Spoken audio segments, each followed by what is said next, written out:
A les 30 hores lectives que passen els xiquets a les aules, cal sumar-li les extraescolars. Educadors i psicòlegs recomanen triar aquestes activitats en funció dels gustos dels xiquets i avisen, han de deixar temps també per al joc. Quan s'acaba l'escola, comencen les extraescolars. Per a molts pares, l'única solució per poder conciliar. Porque así te dan más tiempo para venir a recoger al nene. Para hacer la extraescolar y luego ya nos lo llevamos a casa. A ver, si no se puede conciliar con el trabajo, a ver...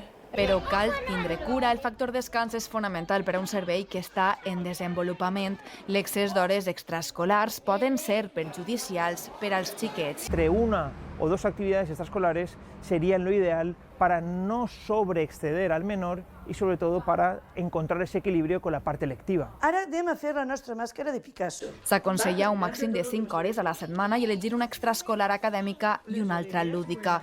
Les més recomanades són les activitats esportives y les artístiques. Actividades que les motiven, en las que se sientan ellos activos y partícipes de lo que están haciendo.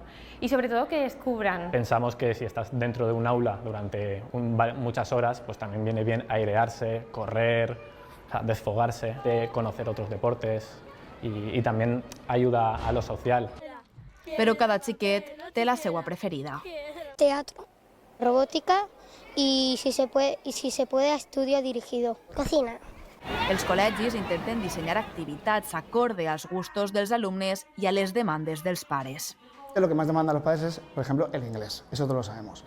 Entonces, si el inglés no está orientado un poco de manera lúdica, como sea más incidir en lo de siempre, los contenidos de clase, el niño después de la jornada lectiva está cansado y no va a rendir. Perquè és essencial que el xiquet percibisca que ja no es troba en hores lectives. ¿Ese es de esto? No.